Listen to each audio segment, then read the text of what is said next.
Sesungguhnya sikap terhadap hewan bisa mendatangkan pahala dan juga bisa menyebabkan masuk neraka. Ketika ada seekor anjing yang kehausan kemudian muter-muter di sebuah sumur, dia tidak bisa ambil air karena tidak bisa masuk ke dalam sumur. Sampai-sampai dia pun menjilat-jilat thara, menjilat-jilat pasir karena kehausan. Tiba-tiba dilihat oleh wanita pezina dari Bani Israel, maka wanita tersebut kasihan, maka dia pun turun, maka dia lepaskan sepatunya, maka dia isi sepatunya dengan air, kemudian dia memberi minuman kepada anjing tersebut. Maka Rasulullah SAW berkata, "Faghfarallahu laha bihi." Maka Allah pun ampuni wanita tersebut gara-gara berbuat baik kepada hewan tadi. Sebaliknya, jika seorang zalim kepada hewan, maka juga bisa menyebabkan dia masuk neraka jahanam. Rasulullah SAW mengatakan, ada seorang wanita masuk neraka gara-gara mengekang seekor kucing hatta matat, dikekang sampai mati. Lahi at'amatha, dia tidak memberi makan kepada kucing tersebut, walahi tarakatha ta'kulu min khashashil ard, tidak diberi makan dan juga tidak dilepas kucing tersebut untuk cari makan sendiri. Akhirnya kucing tersebut mati karena dizalimi, akhirnya wanita ini masuk neraka gara-gara kucing tersebut. Berikut ini adalah suara kajian Ustadz Firanda Andirja. Terima kasih. Allah Subhanahu wa taala berfirman, "Wa ma arsalnaka illa rahmatan lil alamin." Tidaklah kami mengutus engkau wahai Muhammad kecuali sebagai rahmat bagi alam semesta. Sungguhnya rahmat Nabi sallallahu alaihi wasallam bukan hanya terkait dengan manusia, bukan hanya terkait dengan orang tua atau anak kecil ya, bahkan juga terkait dengan hewan dan bahkan juga dengan tumbuh-tumbuhan. Makanya di antara akhlak agung Nabi sallallahu alaihi wasallam, beliau mengajarkan kepada kita untuk berakhlak mulia terhadap hewan-hewan. Yang hewan-hewan tentunya tidak bisa berbicara, tidak bisa mengungkapkan apa yang mereka rasakan. Dalam satu hadis disebutkan, marra Rasulullah sallallahu alaihi wasallam bi ba'irin qad lahiqa dhahruhu bi batnihi. Rasulullah sallallahu pernah melewati seekor onta qad lahiqa dhahruhu bi batnihi, yaitu punggungnya sudah menempel dengan perutnya, itu saking kurusnya. Maka Rasulullah sallallahu berkata, ittaqullaha fi hadhil bahaim al-mu'jamah farkabuha salihatan aw kuluha salihatan. Maka kata Nabi sallallahu alaihi wasallam, bertakwalah kalian kepada Allah terhadap atau mensikapi hewan-hewan yang mu'jamah, yang tidak bisa berbicara. Hewan-hewan tidak bisa mengungkapkan isi hati mereka. Kalau mereka tersakiti, kalau mereka lapar, kalau mereka sakit, mereka tidak bisa mengungkapkan. Maka pemilik hewan-hewan tersebut harus bertakwa kepada Allah tatkala bersikap kepada hewan-hewan tersebut. Jangan sampai dibiarkan kelaparan sampai kurus hingga punggungnya menempel pada perutnya. Maka kata Nabi sallallahu alaihi wasallam, farkabuha salihatan, tunggangilah hewan-hewan tersebut jika hewan-hewan tersebut memang layak untuk ditunggangi, yaitu diberi makan yang cukup sehingga pantas untuk ditunggangi. Demikian juga wakuluha salihatan, berilah kalau ingin memakan hewan tersebut juga hendaknya diberi makan yang cukup sehingga layak untuk dimakan. Di sini Nabi beri perhatian atau peringatan agar kita memperhatikan uzur para hewan, mereka tidak bisa berbicara. Oleh karenanya kita harus mengerti kondisi hewan-hewan yang ada di bawah naungan kita. Demikian juga dalam satu hadis dari Rasulullah sallallahu alaihi wasallam, annahu marra ala qaumin wa hum wuqufun ala dawabin lahum wa rawahil. Rasulullah SAW melewati suatu kaum, mereka sedang nongkrong di atas hewan-hewan mereka, di atas unta-unta mereka. Itu mereka ngobrol tapi mereka sambil di atas hewan-hewan mereka. Apakah di atas kuda, apakah di atas unta, apakah di atas himar.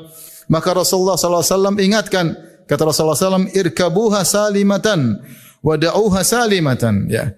Kalau kalian ingin naik, maka naiki mereka dalam kondisi hewan-hewan tersebut dalam kondisi baik. Dan kalau enggak, tinggalkan mereka. Wala tattakhiduha karasiya li ahadithikum. Jangan kalian jadikan hewan-hewan tersebut seperti kursi-kursi yang kalian duduki untuk kalian obrolkan di atas kursi-kursi tersebut. Maka Rasulullah SAW melarang. Artinya kalau tidak perlu untuk ngobrol, jangan di atas hewan, karena hal itu menyebabkan kalian duduk lama di atas hewan dan ini melelahkan hewan-hewan. Ya. Kemudian dalam hadis yang lain Rasulullah SAW bersabda, "Iyyakum an tattakhidhu dhuhura dawabikum manabir." Janganlah kalian menjadikan punggung-punggung hewan-hewan kalian sebagai mimbar-mimbar. Ya, artinya jangan sampai seorang sengaja di atas mimbar, di atas hewan kemudian berceramah dengan waktu yang lama. Ya, benar Rasulullah SAW pernah ceramah di atas Hewan cuma sebentar, seperlunya, bukan lama-lama, dan ini melelahkan hewan. Kata Nabi SAW, fa inna Allah azza wa jalla innama sakharaha lakum lituballighakum ila baladin lam takunu balighihi illa bisyiqqil anfus. Sungguhnya Allah menundukkan hewan-hewan bagi kalian. Tujuannya adalah untuk bisa jadi tunggangan, kendaraan mengantarkan kalian kepada negeri yang kalian sulit mencapainya tanpa ada kendaraan. Adapun untuk ngobrol bukan untuk itu tujuan hewan diciptakan. Wa ja'ala lakumul arda fa 'alaiha faqdu hajatikum. Adapun kalau kalian ngobrol waktu yang lama, ada bumi, silakan berpijak di atas bumi. Adapun hewan jangan dijadikan seperti kursi-kursi, seperti mimbar-mimbar. Kalau perlu naikin, kalau enggak mau ngobrol duduk di bawah. Lihat bagaimana perhatian Nabi SAW terhadap hewan-hewan, agar tidak digunakan untuk semena-mena. Ya, kalau ingin ngobrol jangan di atas punggung hewan, silakan duduk di bawah. Hewan-hewan bukanlah kursi-kursi kalian, dan hewan-hewan juga bukanlah mimbar-mimbar untuk kalian. Demikian dalam satu hadis, Rasulullah SAW pernah masuk dalam suatu kebun milik seorang pemuda Ansar. Fa idza fihi jamalun, tiba-tiba dalam kebun tersebut ada seekor onta. Falamma ra'a an-nabiy sallallahu alaihi wasallam hanna wa dharifat ainahu. Tatkala onta tersebut melihat Nabi sallallahu alaihi wasallam, onta tersebut langsung mewek dan nangis di hadapan Nabi sallallahu alaihi wasallam, dan keluarlah air mata dari kedua matanya. Dari jauh dia sudah nangis lihat Nabi sallallahu alaihi wasallam. Fa atahu Rasulullah sallallahu alaihi wasallam. Maka Rasulullah SAW pun datang mendekati hewan tersebut. Subhanallah, Rasulullah kasihan, Rasulullah SAW datang mendekati hewan tersebut. Famasaha dhifrahu. Maka Rasulullah SAW pun menyentuh dhifrahu, yaitu di bagian tengkuk atau di belakang leher yang dekat dengan telinga. Ada dua. Rasulullah SAW sentuh, yaitu Rasulullah tenangkan. Fasakata, maka hewan tadi berhenti dari tangisannya dan isakannya, onta tersebut. Faqala, maka Rasulullah berkata, Man rabbu hadzal jamal? Siapa pemilik onta ini? Liman hadzal jamal? Punya siapa onta ini? Faja'a fatan minal ansar, maka datanglah seorang pemuda dari Ansar, dia berkata, Li ya Rasulullah, ini adalah ontaku. Maka Rasulullah SAW berkata, Afala tattaqillah fi hadhil bahimah allati malakaka Allahu iyaha. Tidakkah engkau bertakwa kepada Allah dalam menyikapi hewan ini, yang di mana Allah telah menjadikan engkau menguasai hewan ini? Fa innahu syaka ilayya annaka tuji'uhu wa tud'ibuhu. Sungguhnya onta ini mengeluh kepadaku, melaporkan bahwasanya engkau telah membuat dia lapar, itu kau tidak kasih makan. Wa tud'ibuhu, itu kau kerjakan dia terus menerus, ya, kerjaan yang berat dan terus menerus, maka dia pun lapor kepadaku. Subhanallah, Nabi SAW mengingatkan pemilik onta agar bertakwa kepada Allah, jangan sampai tidak diperhatikan dengan baik. Demikian dalam hadis yang lain, bagaimana perhatian Nabi terhadap hewan. Kata Ibnu Mas'ud radhiyallahu ta'ala anhu, kunna ma'a Rasulullah SAW fi safarin. Suatu hari kami dalam safar, fantalaqa li hajatihi, maka Rasulullah SAW pun pergi karena ada keperluan meninggalkan kami. Fara'aina hummaratan ma'aha farkhan. Tiba-tiba kami melihat ada hummarah, yaitu burung kecil, ya, seperti burung merpati, dan dia punya dua anak burung masih kecil, 2 ekor. Fa akhadna farkhaiha, maka kami pun ambil 2 anak burung tersebut. Faja'at ta'rishu, maka induknya datang, kemudian dia menggapakkan sayapnya ketakutan, ya, mendekati, khawatir diambil juga, menjauhi, khawatir anaknya diapa-apain oleh kami. Maka dia dalam kebingungan menggapakkan sayapnya, kedua sayapnya.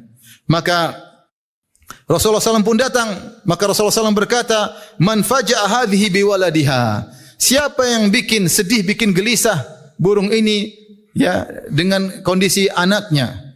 Ruddu waladaha ilaiha, kembalikanlah anaknya kepada induknya. Subhanallah, Rasulullah SAW menyebut anak, ya, walad, ya. Rasulullah tidak mengatakan ruddu farkhaiha, tapi Rasulullah mengatakan kembalikan anaknya. Seperti ini induk seorang ibu dengan anaknya. Kata Rasulullah SAW, kembalikan anak itu kepada ibunya. Ya, maka Rasulullah SAW tegur para sahabat. Kenapa? Karena hal ini membuat gelisah burung tersebut. Ya, maka Rasulullah SAW peka, kasihan lihat ada burung, kemudian gelisah karena anaknya dipisahkan antara dia dengan anak-anaknya. Ma'asyiral muslimin, tentu masih banyak hadis-hadis yang lain yang menunjukkan bagaimana perhatian Nabi SAW terhadap hewan. Rasulullah tidak ingin hewan dizalimi. Rasulullah SAW ingin agar hewan disikapi dengan sikap yang baik. Bahkan di antara yang menakjubkan di antara akhlak Nabi SAW, ketika Rasulullah SAW hendak melaksanakan umrah, yaitu yang dikenal dengan Umratul Hudaybiyah, maka ketika hendak masuk Mekah tiba-tiba onta Nabi SAW berhenti, tidak berjalan menuju Mekah tapi berhenti. Maka para sahabat yang bersama Nabi mengatakan, hal, ayo jalan. Fa'alahat, ternyata onta tersebut tidak mau jalan. Maka para sahabat kemudian berkata, khala'atil qaswa, onta Nabi al-qaswa tidak mau jalan. Ngayal tidak mau jalan. Khala'atil qaswa, onta Rasulullah SAW tidak mau jalan. Maka Nabi SAW kemudian membela ontanya. Maka Rasulullah berkata, ma khala'atil qaswa, sungguhnya ontaku bukan begitu.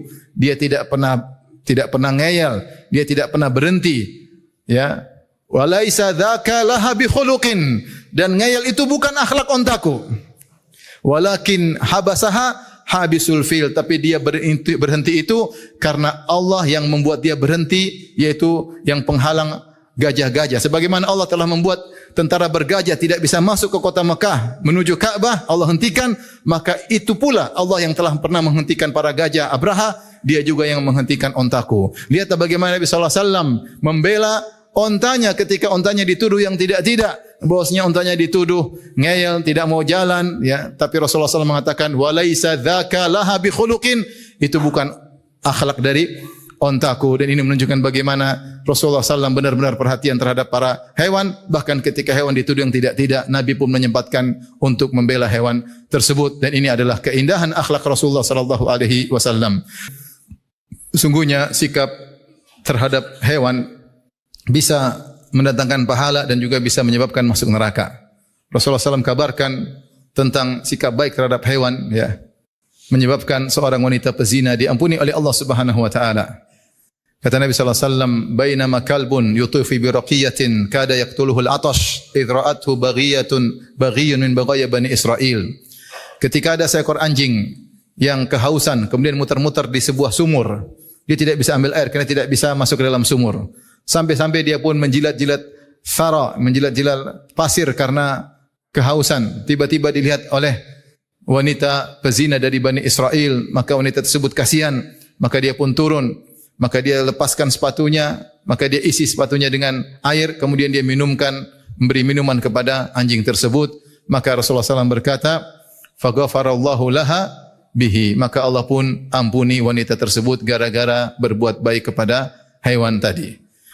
Maka Rasulullah berkata, "Fi kulli kabidin ratbin atau fi kulli kabidin ratbatin ajrun." Maka sikap baik kepada setiap makhluk yang memiliki hati yang basah, maksudnya setiap makhluk yang bernyawa, kalau kita berbuat baik kepadanya maka ada pahala di sisi Allah Subhanahu wa taala.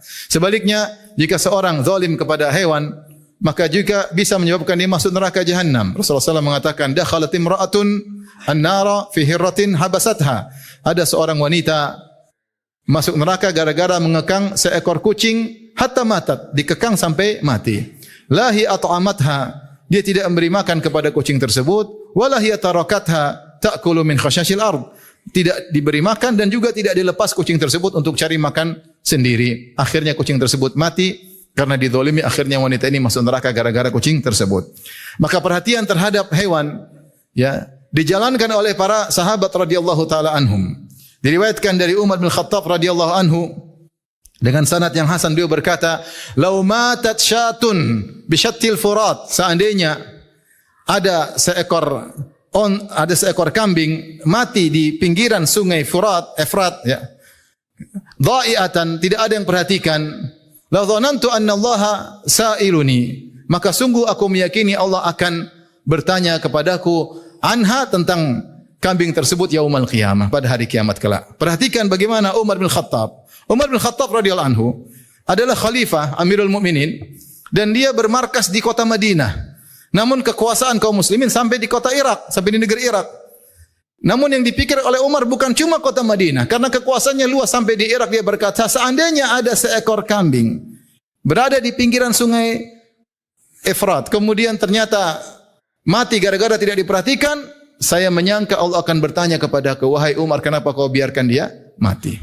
Bagaimana Umar radhiyallahu anhu merasa bahwasanya pertanggungjawaban dia sebagai seorang pemimpin sampai mencakup seluruh wilayah, sampai bukan pada manusia, bahkan hewan, dia akan ditanya oleh Allah Subhanahu wa taala. Bagaimana takwa para sahabat sehingga mereka tatkala bermuamalah dengan hewan pun mereka hati-hati. Demikian juga diriwayatkan dari Abu Darda radhiyallahu taala anhu, kata Muawiyah bin Qurrah, "Kana li Abi Darda jamalun yuqalu lahu Damun." Ya. Fakana idza ista'aruhu minhu qala la tuhammilu alaihi illa kadza wa kadza.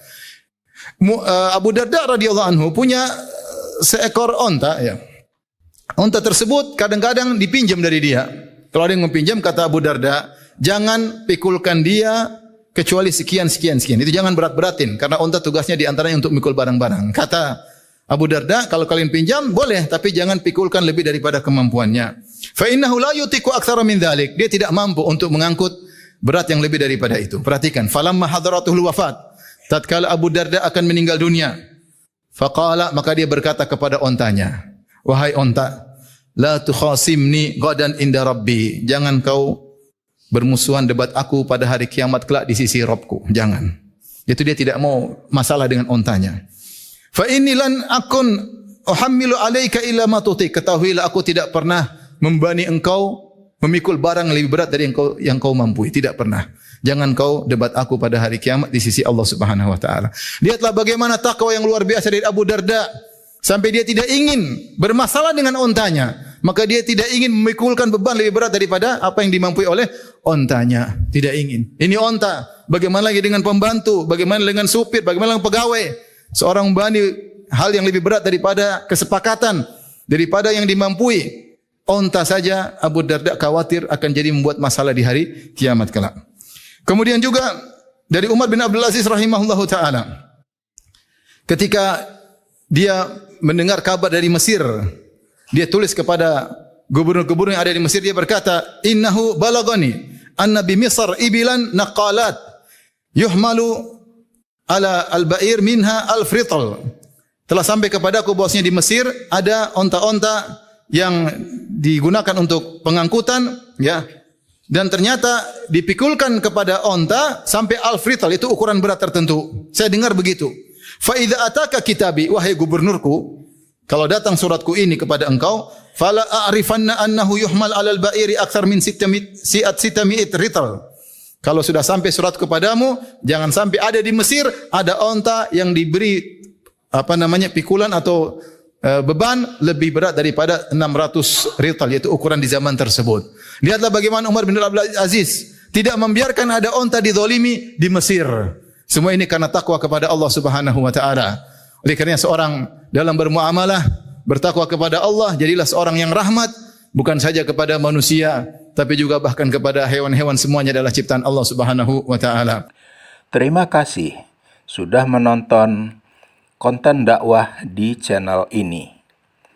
Jika ada pendapat atau gagasan, silahkan ditulis di kolom komentar di bawah.